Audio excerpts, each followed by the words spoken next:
Mixties presents the Popcast.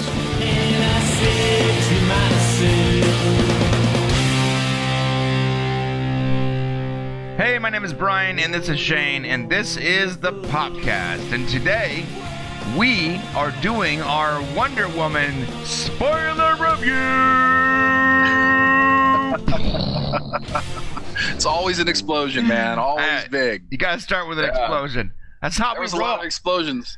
There was a lot of explosions last night. We're like the Bruckheimer of podcast, or whatever that guy's it's hard name is. watching Jerry Bruckheimer trailers. Whew. Yeah, it's like explosion.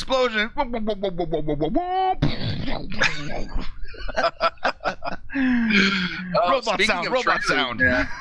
Hey, last night at my showing of Wonder Woman, they showed, of course, the Justice League trailer. Coming up, you got a really nice look at it. And I've already seen one of the Justice League trailers, but since I started watching The Flash, they actually did that part where, Batman's sitting there and he throws his batarang, right. And the Flash watches it and then grabs it and he goes, "You're Batman," or whatever, right? Right. Oh, you're Batman. Oh. Yeah. And when I saw that character, that actor, I immediately went, "Oh my gosh, I hate that it's him." Because I've been watching the TV series, the Flash TV series, and I've decided I've liked Gustin. So yeah, and now it's like seeing. I know that guy, you would. Like, oh. Well, before I was like, I don't care. Yeah, I don't care. Whoever's the Flash, that's fine. But now I'm kind of bummed. So, but I thought that was really great. I loved seeing the Justice League trailer, the new intro. Did you see the intro to the movie? Yeah, that was DC cool. Intro? That was cool, right? It was weird. It was showing the Justice League movies characters we're gonna see, right?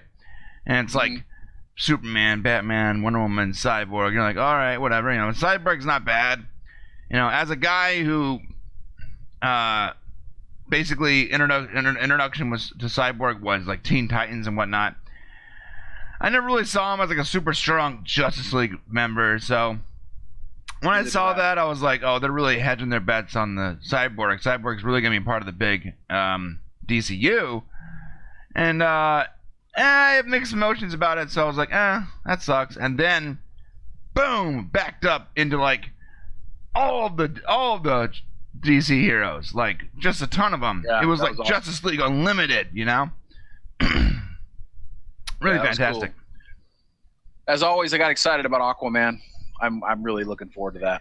Yeah, I never thought I would ever be looking forward to an Aquaman movie, so. But I am. Kudos. It's the actor, man. It's well the actor. done marketing. A lot to do with it. Yeah, they picked the perfect actor. Picked the right guy. Like we've been making fun of Aquaman for like 10 years. Every time he came up, I was like, oh, cool. This guy with a questionable sexuality talks to fish, right? And then they go, oh, you think Aquaman's a pansy that talks to fish? That's cool. Here's the actor that's playing him. And then Jason Momoa steps out, who man. I know what he looks like, but if I saw him on the street, I would cross the other side. I don't want to play with that dude. Like, I know who he is, and if it's like, oh, that's Jason Momoa, I'd be like, nah, it's cool. I don't want to say. Right.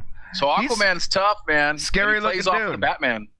He plays off the Batman. He kind of irritates Bruce Wayne. I like that. I like that. I love that banter they have. So far, I mean, the Justice League looks great. If it's anything like this movie, then we're doing good. Good job. Yeah. Good job. Yeah. I think that they need to thank the movie we're about to talk about. They need to thank what's happening with this character in Wonder Woman and where it's come from. I really think that she's going to solidify the DC comeback. Yeah, I agree.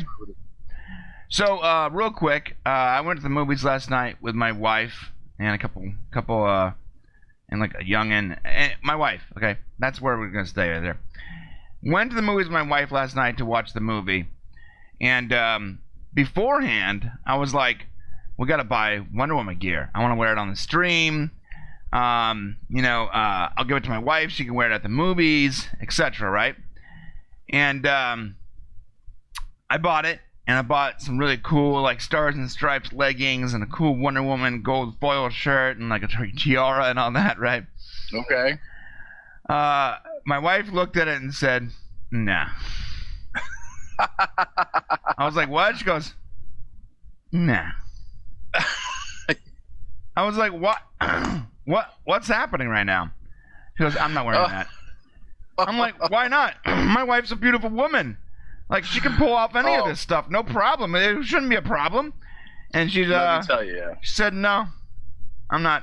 I'm wearing whatever. I'm gonna wear something else." I'm like, Yeah, I remember you had actually told me about that, and so I was telling my wife that your wife was actually going to wear that stuff, and she's like, "Really? Wow, I'm surprised. I wouldn't think that she would do that. I don't quite understand that whole dressing up thing." So, yeah, what you have in your mind, bro, and what you envision as your dream, yeah, it doesn't always work that way for the girls. I was just I was looking forward to seeing my wife dressed up as, as Wonder Woman, sexy Wonder Woman, but that's funny. No, she wasn't having it, and it wasn't even like that. It wasn't even like a costume. It was like a shirt with some like star leggings, Okay, gotcha. So it wasn't like over the top. She was just like, nah. So yeah. You guys didn't talk about it in advance, I guess. You just kind of wanted to surprise it. Yeah. Well, I mean, I told her I was getting her some stuff to wear, and she was like, "Cool." Normally, she wears shirts and stuff. So, but she was not having this one, and so I sent it back to Amazon yesterday. Oh, I was gonna say you should have at least saved it for the show today, so we could see you wearing it. I was gonna wear it on the show, and I was like, I was so heartbroken that my wonderful wife wouldn't wear this outfit for 2 hours. That I decided that I'm just gonna send it back. I'm over it. Whatever. Do whatever you want. My dreams are crushed. My dreams are crushed. My dreams are crushed. So yeah. So want to go over? Yeah. Yeah. Go ahead. Let's talk about the movie, man. Yeah. It was great. So this is how it starts off. It has a vibe that is definitely reminiscent of like Indiana Jones, and it's really hard to get into. But it starts off on the island, and they jump Paradise right. Island, yeah, they jump in Themyscira. They jump right into it, and they start explaining how the gods work, and that explanation was perfect because there's a lot of people that don't know anything about Wonder Woman. They're like, "What's up with her powers?" And by the way, her mom has a lot of explaining to do because she lied to Diana for a long, long time. "I made you from clay. You are a liar. You did not make me from clay." Well, it's partly her fault and partly William Moulton Marston's fault. So we can talk about that though. Yeah. So they go into the whole god thing. Zeus creates the Amazons. Created man. Man was good. The god of war, Ares, he decided to corrupt man. Very similar to like the biblical story. God creates man. Satan, one of men's children, comes down, corrupts man. Same concept, right? Okay. So Ares corrupts man, and God creates, Zeus creates. See that? Correct comparison. Zeus creates the Amazons to deal with Ares. But Ares gets the other gods to help him. And it's a big, huge war.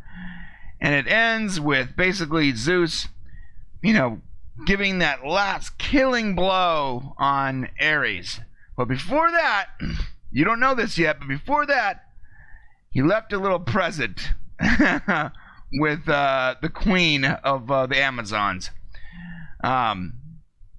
So basically, Zeus is a Rolling Stone father. Papa was a Rolling Stone. Traditional. Yeah, traditionally. Yeah, I like that. Yeah. And he was also the father of Hercules, also the father of Perseus. That's right. Yeah. And apparently, he left behind this sword that was called the God Killer. Said, hey, when Ares came back, not if, when, they can use the sword to kill Ares. You find out later on that it has nothing to do with the sword, and it's all about her. Which brings up some questions as to BVS, how her sword was able to pierce the hide Doomsday so easily, but that's for another podcast. Basically, then they explain the shroud and how the island was shrouded in this magical shroud that allowed no one to see it, and when you get close, it becomes foggy, and Steve Trevor's plane lands in it after a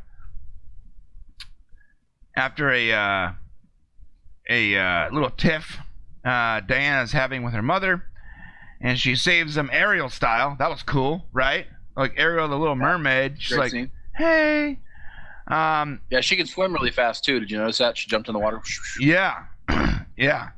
Her discovering her powers was actually a really cool scene when she realized that she was strong enough to climb up the side of the building. Oh yeah, that was cool. That was cool. Very Spider-Man-esque. Well, yeah, some people have actually. I didn't see that. There's been some other really reviewers that I did not. I watched several reviews after the show, just waiting for us to do our review, and I didn't like a lot of them, to be honest with you. I felt some people were pushing it. That whole Spider-Man thing, I didn't like that they felt like they were taken from Spider-Man to do that. Oh, I don't think they took it from Spider-Man. I just said it has a similar vibe when he's like discovering his wall walking powers. Well, there's some weird people out there who are basically saying they took that from Spider-Man. So I just thought that was a little bit. But anyways, those people are wrong because even if they did it better, because the way she figured it out when she's like, and then she gets all like, oh, look at this. Oh, okay. And all right. I mean, she somehow sold it better, so I like that. And they're interrogating Steve, and his acting was great in that movie. I mean, that was great when he was like, Chris Pine. Yep. Yeah, Chris Pine. The way the rope was holding him and compelling him to talk with heat, and you could tell he's not happy. But he explains to them that he's a spy, and that there's World War I going on, the war to end all wars. And Diana wants to go with him. Her mother forbids it. She steals the armor and the God Killer sword, and they jump on a boat, and they're heading off to London, right? Cool conversation ensues. We'll get into that later. They get to London. They meet up with his generals and whatnot. They're useless, as most of these politicians are. They decide to go off on their own to the front. She saves a village. The village gets destroyed. They go find the place that did it. It's this guy. She thinks it's Ares. She lands the killing blow, and lo and behold, it is not Ares, but just an a-hole taking some methamphetamines. An a-hole taking methamphetamines. An a-hole taking some methamphetamines. Steve saves the day, very Steve Roger-esque, but did it in a better way, by exploring the plane and the ultimate sacrifice. Wonder Woman sees it, loses her mind, goes nuts, destroys the real Ares in a cloud of particle effects, and everybody's okay. That's how. And then roll credits. Yeah. Yeah. Great movie. Woo! I felt like I just watched it again. I felt like I just saw it again. Sorry if I ran through it so quickly, but no, we need to go through it quickly because we just want to give the idea, because there's a lot to talk about. There was a lot of controversy about Gal Gadot being selected as Wonder Woman. Clearly, she proved them wrong. Yeah, I mean, I like the small taste of her that we got in BVS. I like that, what we got a little bit. I like the Wonder Woman part of her in BVS. I didn't like, and I think we talked about the review, I didn't like her Diane, Prince character in BVS. Right. Now that I have seen the origin story, I like that character much better. I understand a little bit better what happened, and I don't think anybody could have pulled it off better than Gal Gadot.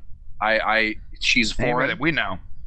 I don't think that any American actress would have been able to pull it off. Yeah, I feel agree. Like it needed to be a foreigner. Yeah, I agree. Now, an accent. On the note about the accent, okay, I like how the director. This is super clever. Gal Gadot is not like some Oscar-winning actress. So no, she's a new actress. She's new. It's hard for her to limit her accent.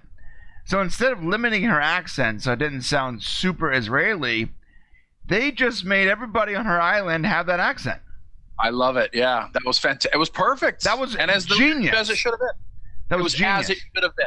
It actually added to the movie. It did. Her accent added to the movie. That's crazy.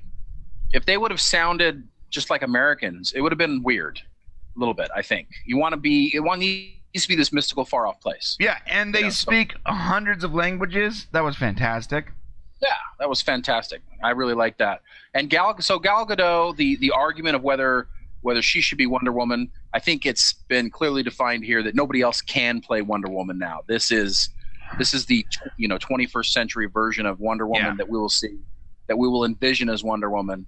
It could be argued that Linda Carter from the 70s was the vision of Wonder Woman for decades, but this version of Wonder Woman, this lean, strong female version of Wonder Woman is fantastic. You got to give so much credit to Patty Jenkins, who directed this movie.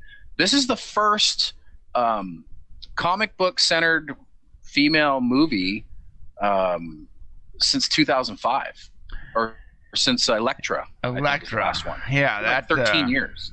That trash fire of a movie. Right. This is really the first movie, and it's taken a long time. It's hard to believe it's taken so long. They've been trying to make this movie. Good comic book movie, led by a female. Led by a female, and also with a female lead. Yeah, female lead actress, female director. Yep. So I think it was really smart that they married that together. It made a lot of sense. And what I noticed from this movie is women walked away from this movie feeling really good. Right. Well, feeling really good. That's because of the Chris Pine, Steve Trevor pool scene, obviously. Oh man, yeah. Can we talk about that for a second? It was great. Yeah. When he's in the pool and he's like looking around, like, that's nice. Chris Pine is awesome. What's crazy is, like, if I was sitting in that pool, I'd be like, wow, this is nice. I would have the same reaction, like, I don't know where I am, but this pool is sweet. And when he gets up and she just walks in, she's like never seen a man and doesn't anything about it. She has no inkling of like personal privacy or anything, because that's not the way she was raised. And he's like, oh, hey, what's up? And when he thinks she's talking about his junk, he goes, that's I'd say above average. But she's talking about his watch. That was just so great, man. That back and forth was funny, endearing. You fell more and more in love with characters, and they kept that going throughout the movie. Like then the boat scene where he's like, hey, you don't sleep with a woman. It's not right, or whatever. And she's like, why not? And he's like, well, I'm not going to argue with you. Well, no, that's the thing about this movie is that most of these movies don't have as great dialogue. Yeah. This movie had great dialogue. So they really took the elements. And when you talked about Casablanca, I think with me earlier, and you talked about Indiana Jones and some of these other things, the movies were actually taken. They took, Patty Jenkins took elements of these movies when she made it. She wanted to create a classic film. Is that confirmed? It is confirmed. Yeah. Oh, that's awesome. She did. She used parts of Superman 1, the original Superman movie from 1979. Oh, the alleyway scene. Yeah. Oh, it's right.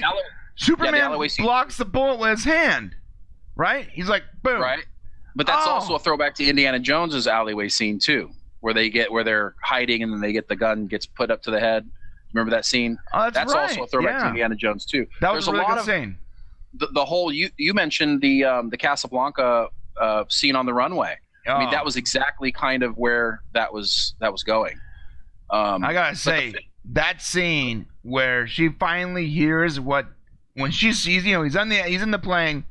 It's gonna, she knows what's gonna happen. It's gonna explode, and she flashes back to what he said, and she remembers what he was saying, even though we as the audience earlier we couldn't hear anything. That delivery by, I keep calling him Steve Trevor, by Chris Pine was so fantastic. it was so fantastic. And the line, it has to be me. I will save today so you can save the world. Oh my God. I'm looking at my wife and she's like, there's tears coming out of her eyes. Like, it was so good. Well, they played it really well too. I love how they did the she couldn't hear. So they played it originally. We saw the scene roll out and she couldn't hear what he was saying. So she only figured it out once she realized where it all came together for her, and that's when we as an audience were allowed to understand what he said. So the timing of that was really great movie making. And then her just losing it on that, it was so good. Yeah. Like, that's what you want to see, you know? I was worried they might hold back a little bit. They don't want to make, Wonder Woman appear to be like this over aggressive character, because not everybody's, the general audience is going to like it. And like, screw that. No. Do what you got to do to make this movie great. And when she loses it, and when Ares picked up that Dr. Poison, and he's trying to make an example of her as the problem with humanity, but there's all those men on the tarmac. No, he grabs the woman, right? The one that is responsible by proxy for Steve Rogers' death. And Gal Gadot is looking at her, and you could tell she wants to drop that tank on her head. And then she realizes that and the mask comes off, and she sees that this is just a broken human being. Right. It's just a broken, weak human being, and that she's not the problem. It's the demon inside. It's the guy sitting. It's the guy that distracts her, where she can't save Steve Rogers, and that's when she just goes, "That's it, man." She goes off on Ares. Yeah, she went nuclear. I think I want to talk about Gal Gadot in detail, because I think that she's the key to the success of this movie. But I think everybody's perspective of this movie and how you feel about this movie is going to be different based on where you're coming from.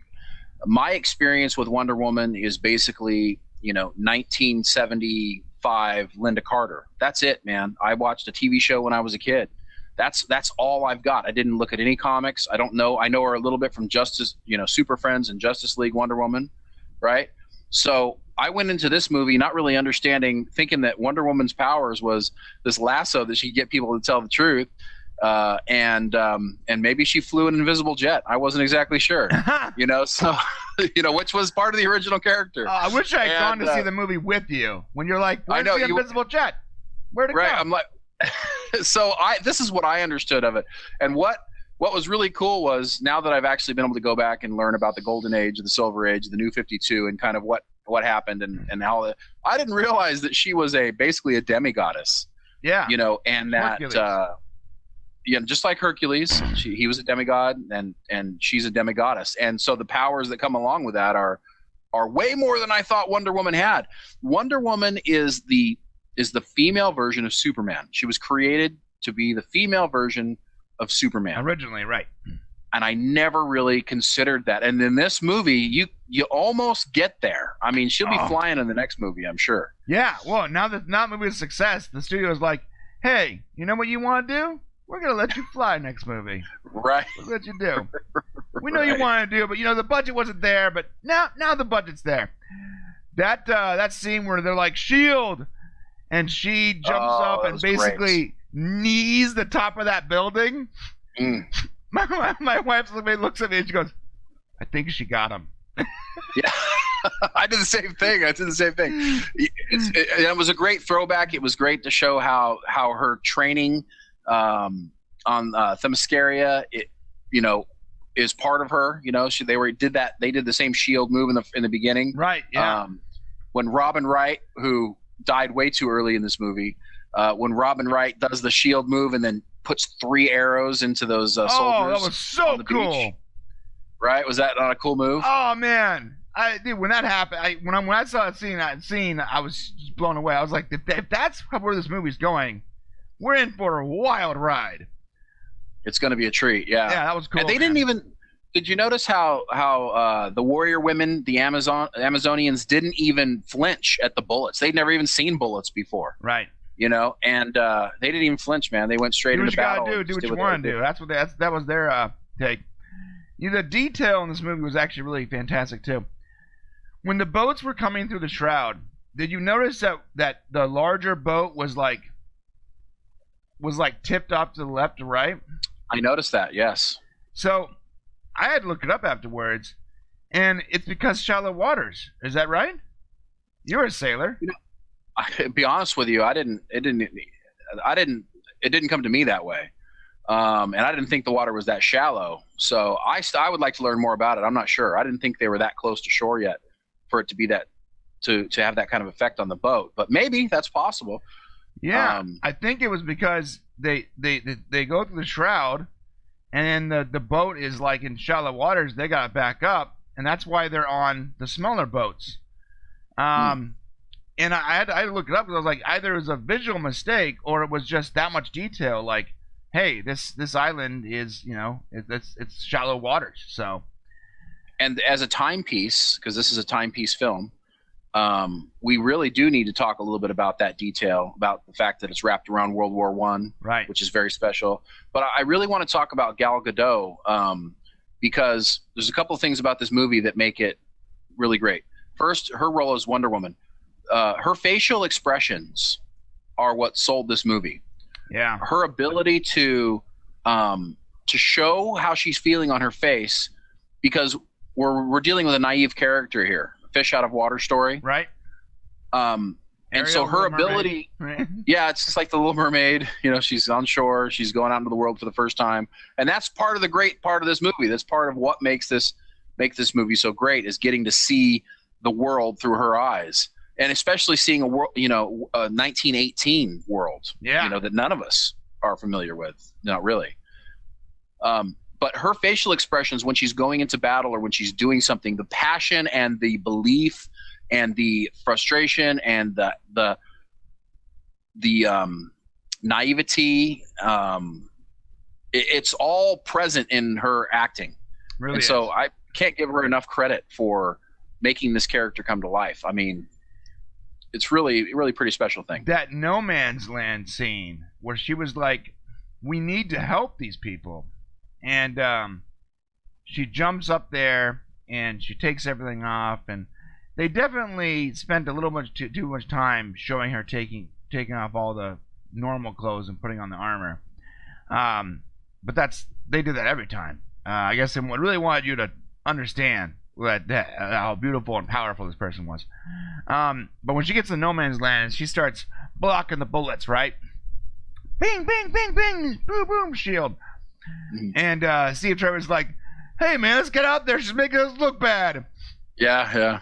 I saw this moment, like, the men and women in World War I that didn't have superpowers or magical gauntlets or shields that fought in a couple wars, that put their lives on the line and probably died so that we can do this podcast was really evident in this film.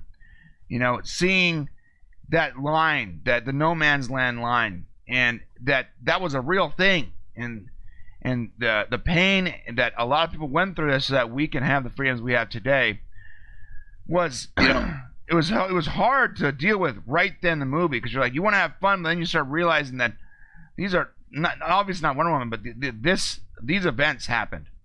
Well, if you want to have a real good appreciation for what happened in that scene is very important to the movie. Not only is it the Wonder Woman reveal, this is when she's wearing all of her gear for the first time, and we see her in battle for the first time. Not only is this important, but it is World War I. Most people don't have the slightest bit of clue what no man's land really means. Right. If you want to learn, if you really are interested in what happened in that whole scene, it was called where they dug trenches. Trench warfare is what it was called. Right. And they would spend years never moving and just shooting each other, and anybody who stuck their head up or tried to go across would be killed. And they would force troops to go. I mean, it was suicide. But if you go back and you can look at, listen to a series by Dan Carlin called Hardcore History. If you go back and listen to his blueprint for Armageddon 1, 2, and 3, it actually details World War I. And I had the privilege of listening to that and kind of going through the entire history of World War I before seeing this movie. It gives it'll change your life, the way you think about things. And I thought it was awesome that it always was known as No Man's Land, but it wasn't necessarily always called that. There were a lot of names for it. But for this movie, it's great because maybe no man can go there, right? But a woman can, right? This woman can. And so when she jumps up and goes across, that's just another, symbology for the movie. Yeah. And then, of course, they're able to run across, and she's doing her, Wonder Woman stuff. Yeah, she's the spark, man. All it takes is that one spark, to light the fire of war. Really great how that worked out. And it really did remind me a lot about the soldiers and how it went through. I'm going to check out Hardcore History. That sounds great. Yeah, it's a pretty good series. It's not a pretty good series. It's an excellent series. You need to, if you're interested in that. Yeah, I'm gonna check it out. The supporting characters, and I feel like there wasn't enough of them, but understandably so. They couldn't give too much a time to Samir and the Native American guy, and even the sniper guy, Chief. Yeah, right, Chief, whatever his name was.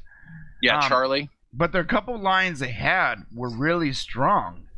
And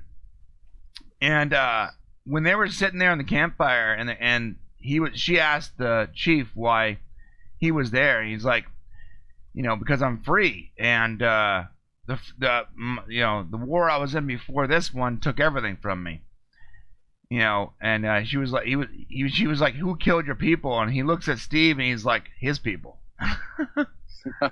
Yeah. Like, he's still there though with Steve, right? And right, yeah. He's not blaming Steve for the sins of his fathers. They're still in it together, and just very unified front. Fighting, doing people putting their lives on the line for the common goal. And these aren't even like good men. These are men that these are mercenaries and thieves and runabouts. But there's a greater good here, and it has to be done. Yeah. And no, it's true. And there's a theme to that for this movie too. There's also dealing with women not being able to participate in anything back in 1918. Right. When Diana goes into the room with the other members of court in London, and they're like, "Whoa, what's a woman doing in here?" The way she was supposed to dress. The dealing with Samir and him not being able to be an actor because he's brown. Right.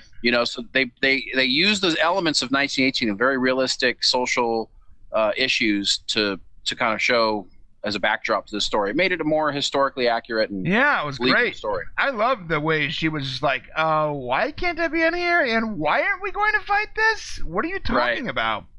Like, there's a very realistic answer to these questions, and they, instead of actually answering the questions, they're asking more questions, and they're, pussyfooting around, and they're doing what politicians do, and she's not from a place where that's normal. She doesn't understand why they would be doing that and why they're wasting so much time. It's great. That scene where he's like, "I'm gonna take you to the front," and she goes, "How can I believe you?" And he wraps the thing around his arm. He's like, "I'm going to take you to the front, and we're probably going to die there."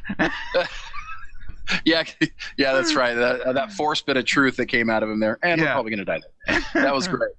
No, I mean, most of this movie is great. It's get 93% Rotten Tomatoes, 93% right now. Started at 97, it's down to 93, so there were a couple of issues. Did you have any issues with the film at all? Yeah, I had a couple small things I did not like. I feel like every time they revealed Wonder Woman and her outfit, it took a very long time. And it was drawn out. Unnecessarily drawn out. I think Ares, I liked Ares. I liked the actor they chose to play Ares. I liked the twist. David Thewlis, yeah. I don't understand, which, by the way, when I saw David Thewlis, though, because I recognized his face, I was like, he's more than just a politician. I knew that almost immediately. You knew something was happening. You see what shirt I'm wearing today? You see how I'm wearing my Big Lebowski shirt? Yeah. Right. Yeah. You know why? It's because David Thewlis was a character. Oh, awesome. In that movie. I recognize his face. I've seen him in a lot of good stuff. He was Knox Harrington in that film. So this is my throwback. So I didn't have a Wonder Woman shirt, bro, so I had to wear this. For a minute there, I thought that we were done with him. I was like, well, maybe they just got a good actor to play the role of this mentor, But no, there's got to be something more to it. And, I thought he was a Nazi a sympathizer in hiding. I thought he was secretly trying to. I thought he was part of the bad plot. Well, when she killed the other actor that's actually pretty famous for being a bad guy, when she kills the meth taking a-hole on Danny Houston, yeah, whatever his name is, yeah. When she kills him and nothing happens, I was like, oh, it's the other guy. I immediately knew. Immediately. Oh, that's not Ares. It's the guy that's back in London. And then, I was hoping there wasn't going to be in it. Yeah, I was hoping there wasn't going to be an Ares in this movie. There was a part of me that was hoping that it wouldn't happen, or that because Wonder Woman's getting a big dose of reality. You know, her she wasn't told the truth that she was growing up. She was told this story. So it ends up that the story is more true than I think any of us thought it would be. With Ares controlling. Ares was a real thing, but she wasn't made from clay. She's the daughter of Zeus. Right. That's one of them. But Ares, making people warlike, making people fight with each other. I kind of thought I didn't know if that was going to be, if that needed to be specific to the movie, because, as it ended, right. He's gone, right? But yet there's more. Maybe he's not dead, and so that's why we have World War II. And, he's not dead. Every war after that. Yeah, I didn't like when they killed him. Everybody was like, "Oh, hey man, nice to see you again." They were hugging, man. It's like the Nazis and the everybody was hugging. Yeah. I'm like, that was weird. What it really should have been was like guys getting up, like, "Hey, what's like awkward like looks and silence." It should have been a little more. I don't even think you needed to show anybody. Right. I don't know why we needed to show the reaction of them at all. Yeah, the war wraps up around that time anyways. Why don't you let it naturally wrap up, Exactly. There was no need to show some sort of recovery of troop, friendship. So, although there was, during World War I, real quick, there were armistices. There were days where basically the war stopped and the battle, the Nazis and the Allies would actually share cigarettes sometimes and talk about, like on Christmas. I mean, that happened occasionally. Wow. They would like walk across the lines and then, okay, it's over, go back and start shooting each other again. Wow. That actually happened. So makes no sense. Exactly. And the way Wonder Woman was like, this makes no sense. Why would you want to kill each other? Like, I don't understand. And I love her perspective. Her perspective is very similar to my perspective. I don't understand. Why are we warring? This is dumb. This is a waste of life. It makes no sense. But I gotta say, on the Ares thing, I think we need to see him, and I like the actor they chose to play him, and I liked his look, and I liked the fight. I agree he wasn't necessary for the movie, but I feel like he was necessary for the franchise. So probably, yeah, I could have seen him being the main bad guy in the second Wonder Woman. Zeus and Ares are not actual gods in the DCU. They're called new gods, right? So you're talking about the New 52. No, the overall comics are actually called New Gods, New Genesis, and New Apocalypse. They're called New Gods. That's what they're called. And they're a race of powerful, very ancient beings. And there's two of them. There's Genesis, which is a planet of pretty decently good people with the same power sets, lightning and ability to harness energy, right? Mm-hmm. And then Apocalypse, which is where we get Apocalypse, the guy that's Darkseid, the guy that's going to be in Justice League.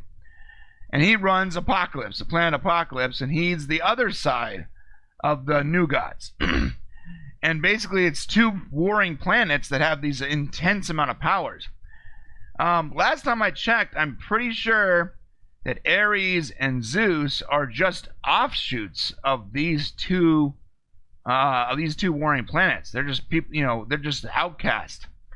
Interesting. I think we're gonna see that they're gonna add a little more science to this thing, and instead of actually making gods. But back in the day, well, if that's the case, we would have looked at them as gods 20,000 years ago.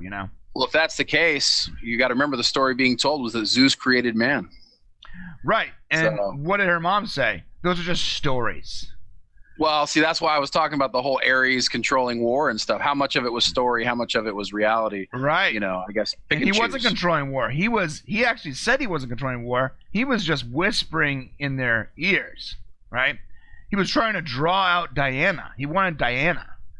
Well, true, but then why did those guys act like they woke up from some sort of That's sleepy? the problem. That's the problem my I have. problem. Because That's the problem. I see what they're trying to do with the lore. They're trying to build this huge universe, and they got to set seeds. Like the chemical that the meth guy, I don't know his name, the general, Lindenberg. Yes, Danny Houston. He played Ludendorff. Which, by the way, was an actual character in World War One. Oh, was it really? Actual general, Ludendorff. Of course. Not like that, not that guy, but yeah.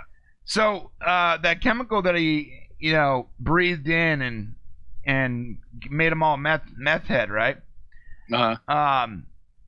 That I can see that coming back because Okay. that chemical is a version of Bane's chemical, the gas that Ooh. Bane in the Batman franchise breathes in and gets all hulked out. Interesting. Okay, that's cool. So I love that. imagine, If like- that's a tie, I like that. Yeah, imagine a Batman movie where they introduce Bane and they bring and he talks about a formula he got from someone in something they made in World War One, the Nazis, and Bane's like this German guy or whatever, and he has the mask on. He's inhaling a better version of that same drug.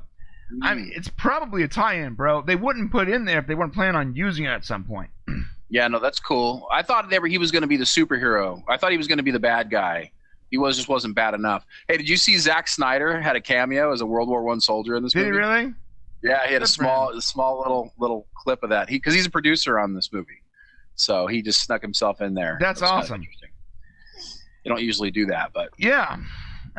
Let's see. I gotta say, my favorite line in the movie, and I think I already told you, I'm gonna say it again though, was when he's like, "Why do you have to go fight their war?" And he goes, I've done. You can either do nothing or you can do something, and I've already tried nothing. it's pretty cool. That was It's a very deep. really, really cool line. Me and my wife, we do stuff for our community. Not going to get that into it here. But, we do stuff because we want to help too. And we felt a long time ago, we had that very awakening moment where like, we've done nothing where we worry about ourselves.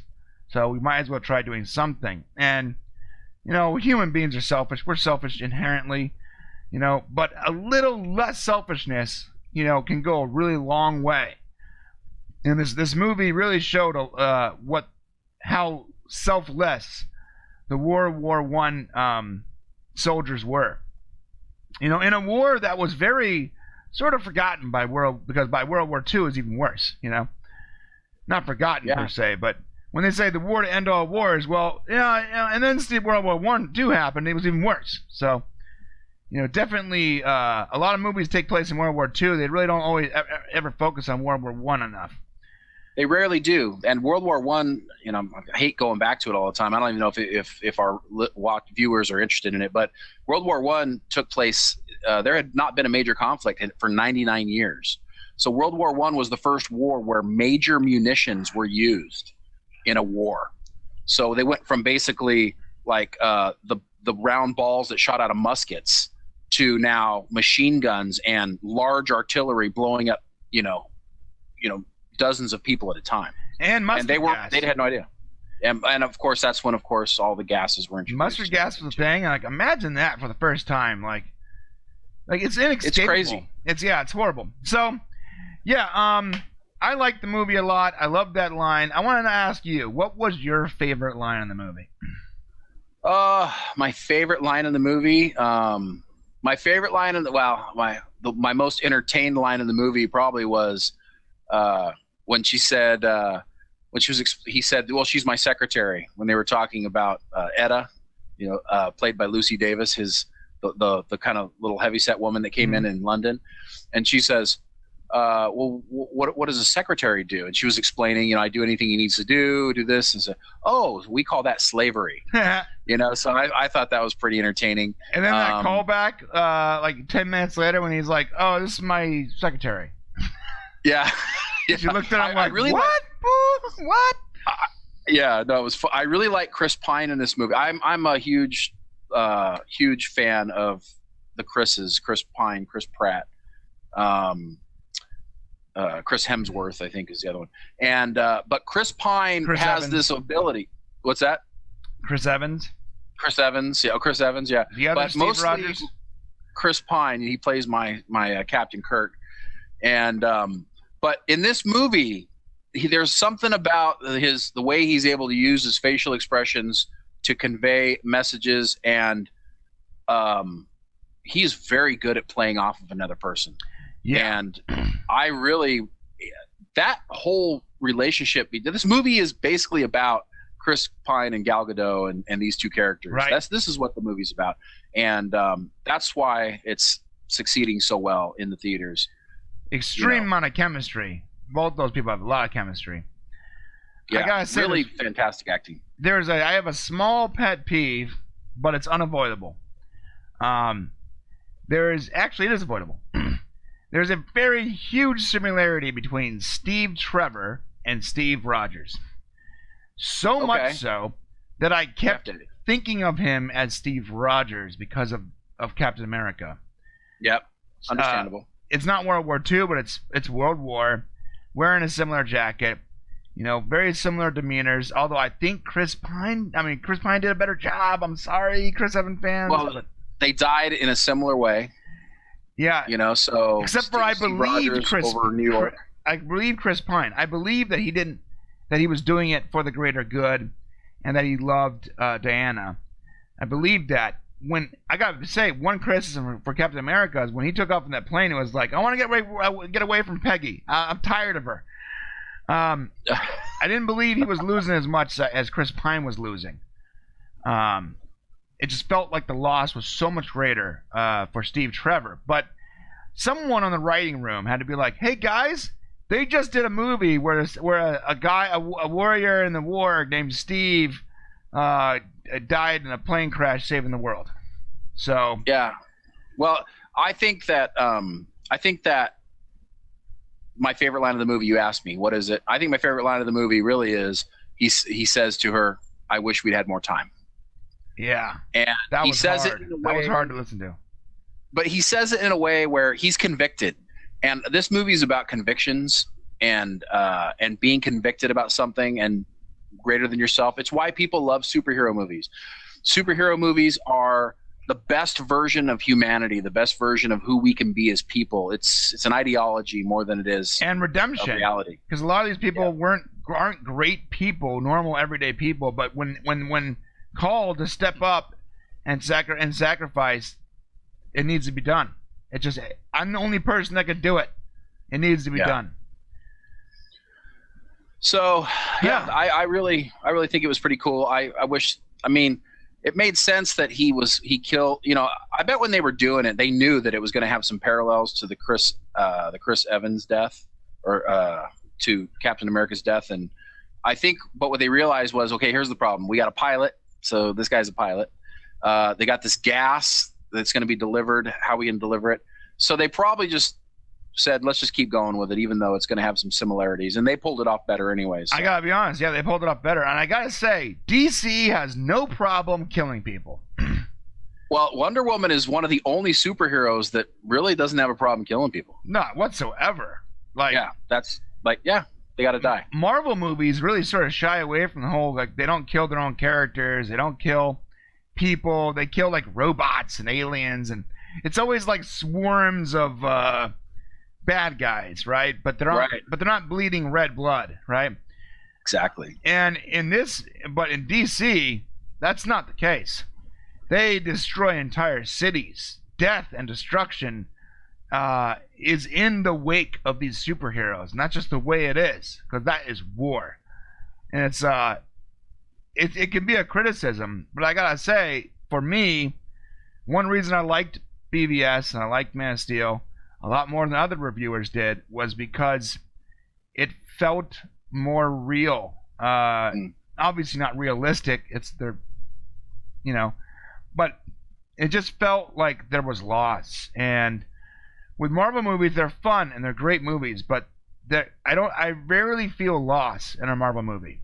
Well, let me put it in another way for you. I think what you're trying to say is that there's more levity in the DC movies. There's more of even in the way it's shot, even the way the movies are shot, the way the acting is delivered. It definitely feels more relevant and current and gritty than you would find in a Marvel movie. Right.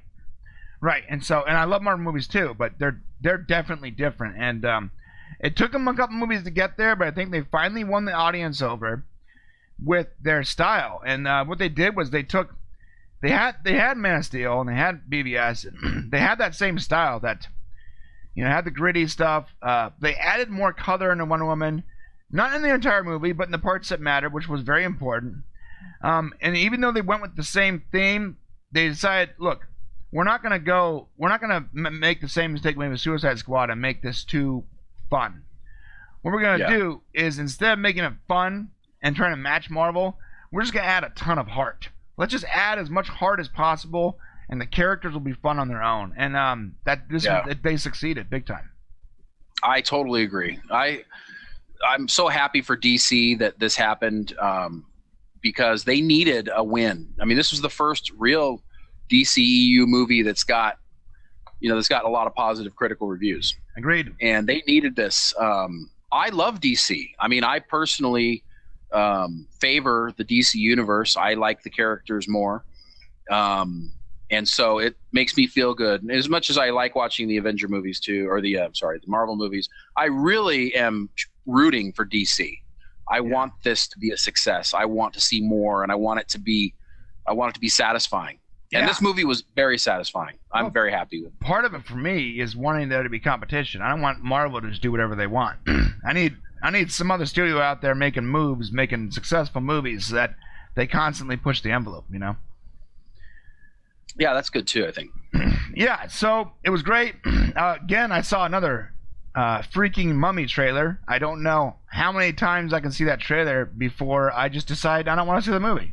So I got in a little late. I missed it. Oh, so I was dude, happy. It came up again. I was like, I looked at my wife. She goes like, I know. It's fine. I get it. I see it. I'm like, but it's another one. She goes, I know. But they're never ending. It's the same one over and over and over again. And you know what I said? Well, at least there's not another Mummy trailer. Oh, so I saw it, bro. It was, I saw the Atomic Blonde trailer again, and when I first saw the trailer, I was like, oh, this movie looks fun. After seeing it, the Atomic Blonde trailer for the 18th time, I'm over it. I know. Yeah, I've got the same feelings. They really need to. It's tough when you see a lot of movies, but yeah, they need to spread out the trailers. Switch it up, or maybe show different trailers, like they used to at movie theaters. Yes. What happened to sticking with your genre? Right? They just beat you over the head with the Mummy. Like, I feel like the Mummy is violating me every time I go to the movies. Right. So I like the movie. I'm not going to give it a star rating because I don't think I liked it as much as my wife liked it, but I liked the movie. My wife literally said the best movie she's seen in years, and I'm like, okay, I guess that's cool. I've got my theory on that. Yeah, talk to me. I've got my theory on that. It's about time. It's about time that women had a superhero movie. It's male-dominated universe out there. And the one true lead superhero female character, true lead, is Wonder Woman. And so she finally got a movie. They've been working on this thing for 20 years trying to get a Wonder Woman movie. So you know what? For all the women out there who love comics and were ready for this, I mean, in my congratulations. Theater, the women were cheering, man. I mean, everybody, men and women were, but I really heard a lot of female voices get excited inside the theater at my showing. And my wife was engaged the entire thing. There's some movies where she crashes. It's like, okay, I'm here because he's making me. But she was into it. I mean, afterwards she's like looking up stuff about it and stuff. So I know that this movie was due, and I think it's great. I agree with you. Again, I liked it. I liked it more than a lot of other superhero movies, and I think it's I don't want to say DC's back on track because I liked the other DC movies.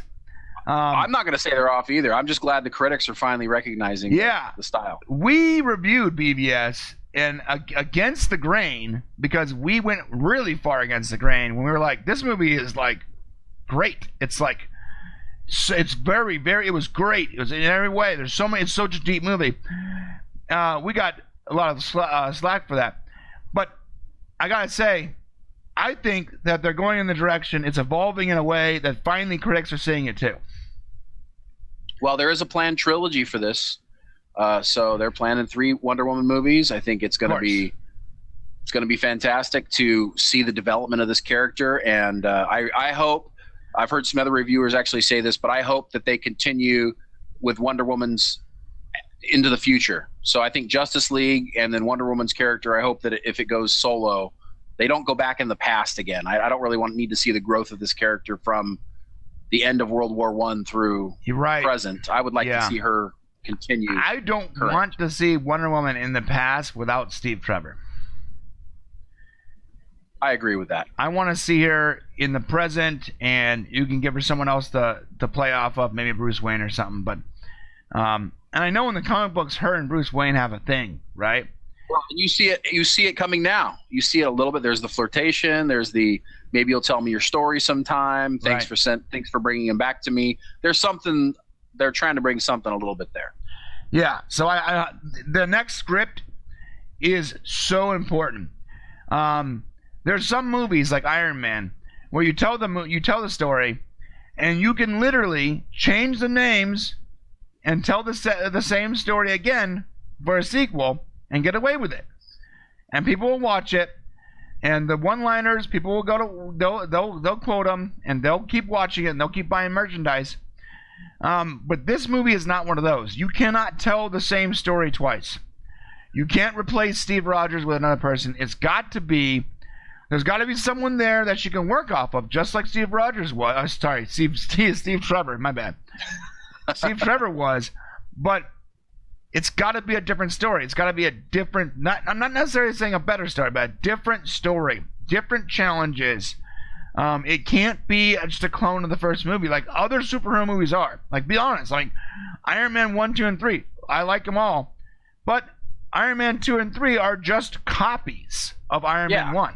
That's it. No, I think that if you want to talk about what you think the next movie is going to be, I think it'll have something to do with her having to go back and protect Themyscira from Ares. I think it's going to have something to do with protecting her home. He's found it somehow, and I think it's going to have something to do with that.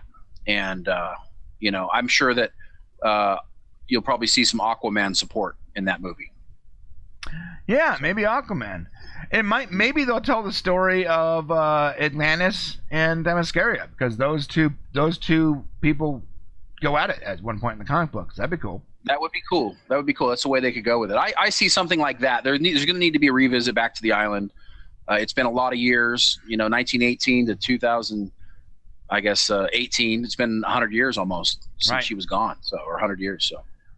Yeah. Okay. Well, that's it for us. You've seen the spoiler review. We'll be back on Tuesday.